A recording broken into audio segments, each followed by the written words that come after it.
dëshira e prindërve gjithmonë është e madhe që fëmijët e tyre të dalin me rezultate sa më pozitive, por ajo çka unë do të thoja në këtë rast është që të gjithë të rinjt duhet të ciklit 9 vjeçar, por edhe ata të gjimnazit, duhet të ndjekin atë çka kanë pasur gjithmonë mundësi të bëjnë, të japin nga vetja e tyre, dhe mos të kenë as presionin e ndikimit familjar të prindërve, apo dhe as të bashkëmoshatarëve të tyre. Pra, gjithçka ta lënë të rrjedhë e lirë, dhe kjo do t'ishte shumë pozitive dhe do t'ishte një faktor kryesor i cili do t'i ndihmonte shumë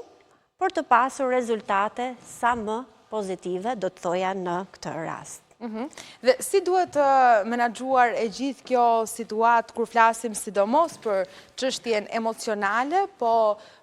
jo vetëm, Ana, ne e thamë edhe pak më herët që është në fakt pjesë e formimit të përgjithshëm. Po, pjesa e formimit të përgjithshëm është e rëndësishme, është një faktor kryesor i cili ndikon në rezultate pozitive, pra një nxënës i cili ka studiuar gjatë gjithë viteve, ka marrë një formim të përgjithshëm, ka një background më të gjerë, patjetër që e ka më të thjeshtë qoftë në provimet e maturës, por qoftë edhe në provimet e ciklit 9 vjeçar, por gjithashtu presioni psikologjik dhe mbështetja nga familjarët, unë mendoj që janë dy gjëra të cilat ndikojnë shumë. Pra, pavarësisht se prindrit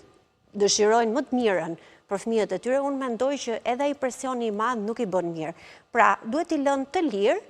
ato çka ata kanë mësuar, ato çka ato kanë pasur mundësi të japin gjatë viteve të ciklit 9 vjeçar, ato do të dëshmojnë edhe në rezultatet e provimeve. Pra, nuk ka se si të ndodhë ndryshe, sepse ka pasur dhe ka raste dhe do ketë gjithmonë që nxënës që kanë qenë ekselent apo me rezultate shumë të mira, nuk kanë marrë ato rezultate që prisnin. Qoftë në maturë, por qoftë edhe në ciklin 9 vjeçar, më fal, edhe duke qenë se presioni psikologjik ka qenë i madh, atëherë kjo ka ndikuar sigurisht që negativisht dhe edhe janë ndjerë keq, por edhe rezultatet nuk kanë qenë ata të pritshmet, për shembull që prindrit kanë